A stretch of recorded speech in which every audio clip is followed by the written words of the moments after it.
being seen. Actually, I thought I liked being seen. And upon reflection, I don't think this is for me. Hey y'all, it's Chimdi. So I am super excited because I have the wonderful Avory with me. If y'all are in my comment section, so y'all have seen Avory because you are so legit when it comes to responding to my videos and supporting my channel. Like, it truly means so much. We actually both used to work at the same job that we are not gonna mention and not gonna talk about. So we actually left around the same time. We both have YouTube channels and we both talk about spirituality. On Avory's channel, there's much more of a focus on tarot and astrology. You reached out because you got some really dope stuff that you're offering your community in February. Yeah, so I'm super excited. This has been like in my heart for quite a while, and I'm going to be doing this series called Heart-Centered Swords. So there's going to be a totally free live webinar that'll also be recorded, and then a series of emails for a week in February. It's going to coincide with Valentine's Day, which was not entirely intentional, but there you go. And it's going to be all about the heart and the mind and how those two things can be integrated, and different sort of systems and approaches to like thinking about what is the heart, what is the mind, and how do we work together with them. So we're doing that through the lens of tarot, but it will be accessible to folks who don't have any background with that. There will be a direct link in the description where you can sign up. Perfect. Okay, so for this video, what we're gonna be doing is you're gonna be pulling some cards from me. We're gonna be tapping into the spirit world. And it's interesting because growing up Christian, anything that's not Jesus is the devil, and there is no room for error when it comes to that. So it's very interesting as I've kind of been being more open and allowing in my spiritual journey, just realizing that everything I do still think everything is God, is the Holy Spirit, and it's just all these different ways of connecting and talking to the Lord and to like universal source energy, which is God. I also just want to quickly reference your pronouns because I want folks who talk in the comments to be using them correctly. So your pronouns are Z and here. I'm actually a non-binary trans person, queer person, meaning that I don't identify as male or female. I've had these pronouns Z and here since before everybody was using they, but they're, you know what, they're the pronouns that I use and make me feel affirmed. You could say this is Avory, Z is a tarot reader, here is Here tarot deck. I like working with here. I actually wanted to like touch back to something you said about your experience as a Christian, because tarot, some people think of it as like, oh, this is like a religion, or this is a specific practice that goes with a specific spirituality. While there certainly are people who identify as a witch or pagan or something with the tarot, it actually is for everyone. I've read for plenty of folks who are Christian and other religions or don't have a religion. For me, it's kind of like a personal growth tool and something that can really like tap into us, whatever we believe in. One of the things with your channel that has been amazing for me is like learning from somebody who has a Christian context, right? And realizing how similar our contexts are. I was listening to an audiobook by Glennon Doyle who was talking about how Jesus is the name that she uses for love. And I was like, oh my God. Yes, there's a lot of assumptions made in queer communities about like how Christians are, how, you know, specific religions are. And I think, Chimdi, you're an excellent example of like, you're all about the acceptance and love, right? Of all identities. So before we start recording, you were like, it's more helpful if you've got a specific question. I started just kind of rambling. I think right now what's on my spirit is, you know, I've been a full-time creative for a while, and at the same time I feel like I'm coming up at the end of my runway, like my financial savings runway. I feel like the next part of my journey is to like go even further in, move to New York, go on this like creative adventure, and I am doing stuff in my business, let me not put quotes, in my business to like get money and all this stuff. So I think it's fine. I know I need to heal and undo some like limiting beliefs around abundance and resources and being safe and being taken care of, and knowing that it's okay to be a full-time creative and I don't need to keep thinking every couple of weeks like, maybe I'll just get a job again, like a full-time job, and do something easy and get paid 6 figures. So yeah, that's all the stuff that's going on in my spirit, and so I'm giving that to you and to the Lord, and we're gonna pull some cards around it. First of all, I just want to say like I'm hearing that, I'm holding space for that. I'm going to take some of my own little deep breaths as I shuffle for a moment if you want to do that. I'm going to remind your viewers to like take deep breaths too, because deep breaths are important for all of us, and then we'll just pull some cards on that. But tell us a little bit about this deck that you've got. You told me you have like over 100. Oh yeah, let me do that. This is the Melonade Stand, I think it's actually Melonades '(S) Stand Tarot. It's the first non-illustrated, so photographic deck. These are all black and brown women women. It's actually really exciting. Tarot decks for a while were honestly pretty white, pretty skinny, pretty straight.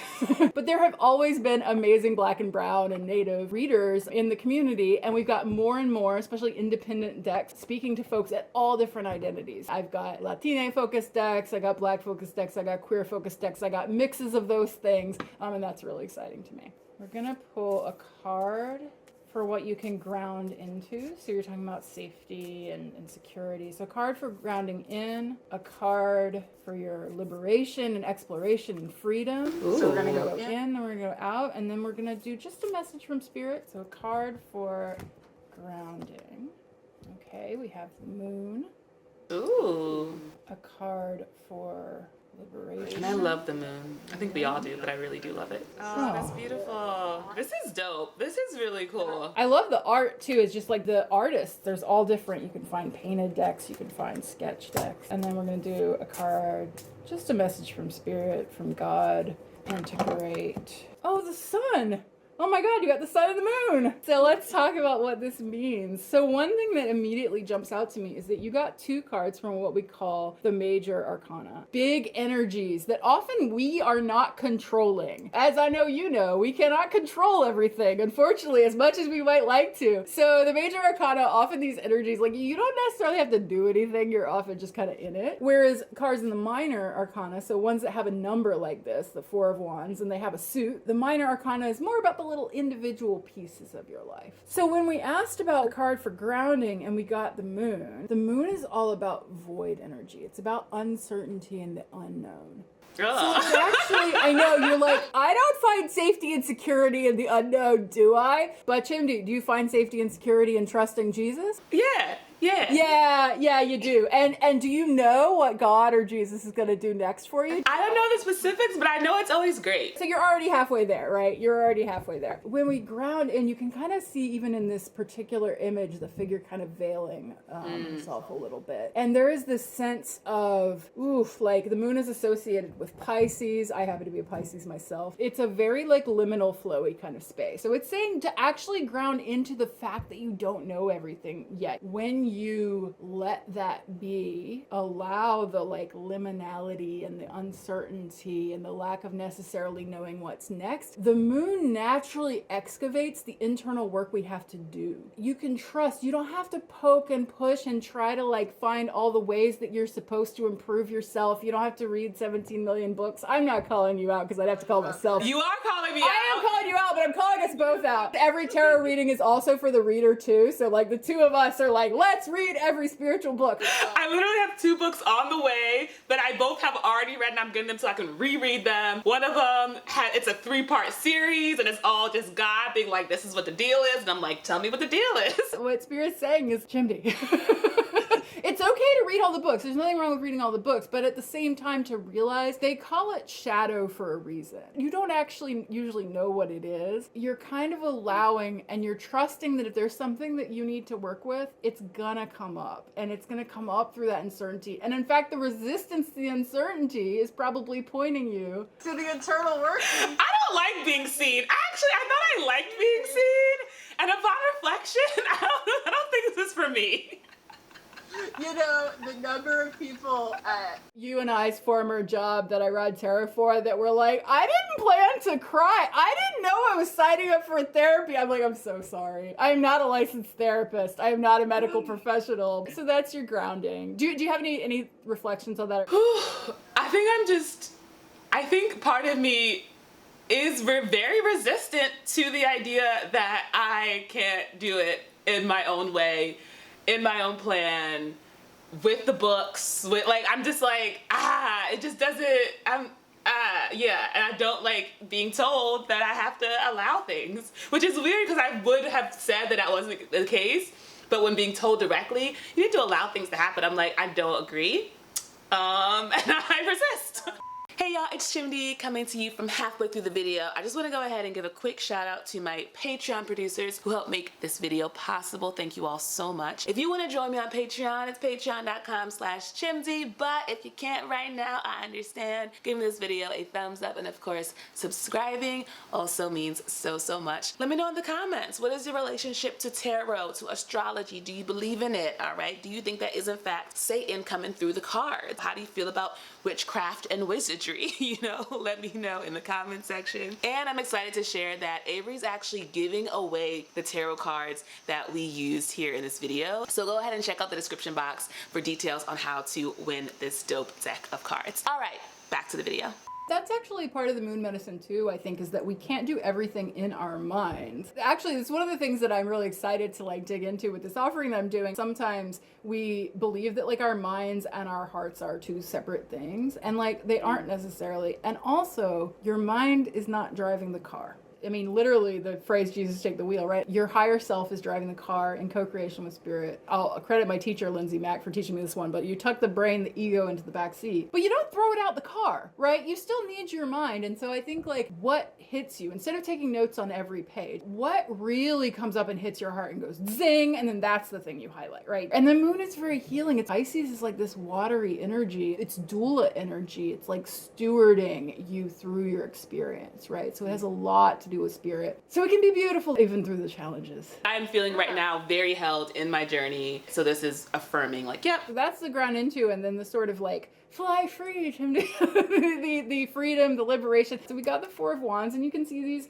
amazing folks celebrating together. I love that energy. So some people think of it as like the party card. In some of the traditional versions, you're gonna be seeing more of like a marriage or a celebration, a wedding. But we're not saying that the way you get free is by getting married. I think by the time this video comes out, the other video I made will be out where I straight up was like, Lord, I am in fact ready for a man. So whenever you want to bring him, I'm good. So I mean, maybe exploring dating is possible, but I think that like just thinking about that can be kind of reductive, because the amazing like black and brown joy in this card, for me, the Four of Wands is like reminding you, you know, you can like pursue your joy. The number 4 is a number of structure. You're exploring from a point of something stable. There is something stable. One of the things that's really coming in when I think about you and I think about this card is like how grounded you are in your own identity, which is constantly shifting and adapting. I think there is something here to really honor and respect what pulls you in, what makes you feel joy, what makes you feel solidified. You know, this isn't a party with 25 people or 25,000 people. This is 4 good friends. Sometimes it can be a marriage or a partnership, but it can also just be like, who are your people in your little bubble? How can you bring that energy into the things you're exploring and keep touching back in?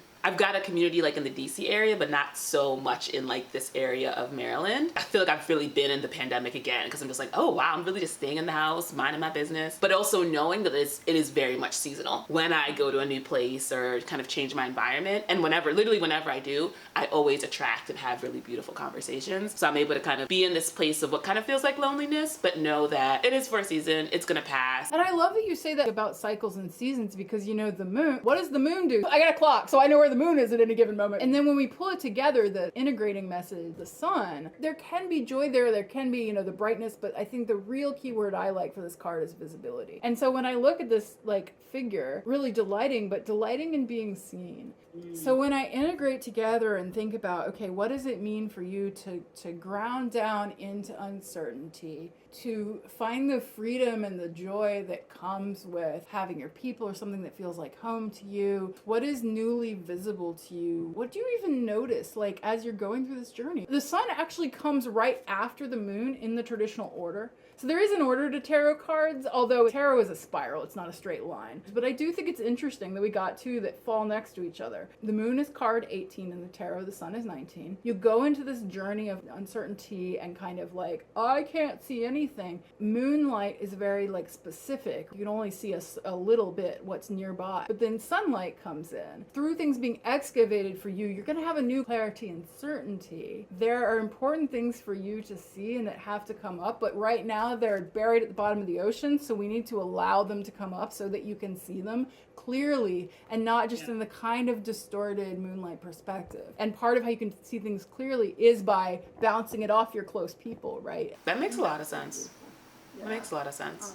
And I'd love to pull an oracle card to bring it all together. So an oracle card is a little bit different from the tarot, but it's a similar idea. So the tarot is a defined set of 78 archetypes. Oracle cards are up to the creator. So they can be as simple as like a single word, work, play. Specifically, like in the Christian context, you can get angel cards, you can get Mother Mary cards. So I'm just going to be pulling from a deck called the Life Design Cards, which is grounded in permaculture, which is kind of combining nature and activism. And I thought it might be a fun deck. Ooh.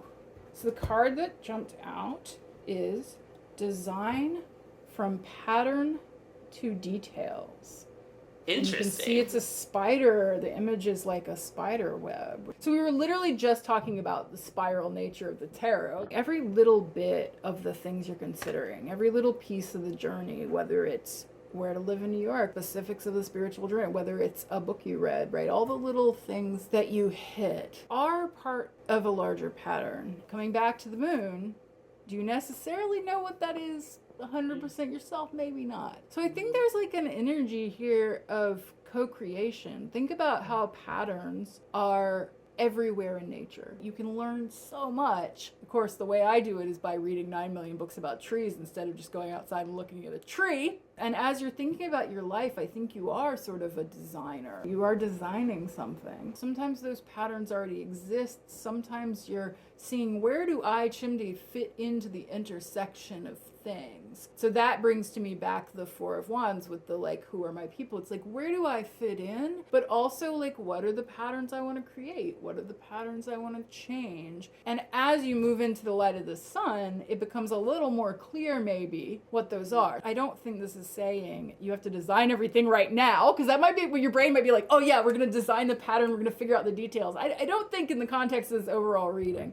I think what it is saying is that as you are letting things come up, patterns are going to start to emerge. And so just be open to noticing how things connect and where you fit. I'm thinking about something I heard recently around discernment. Discernment includes knowing that if you're hungry, you have to put food in your mouth to be full. You can't put it in like your ear. This is something that Scott Schwing said.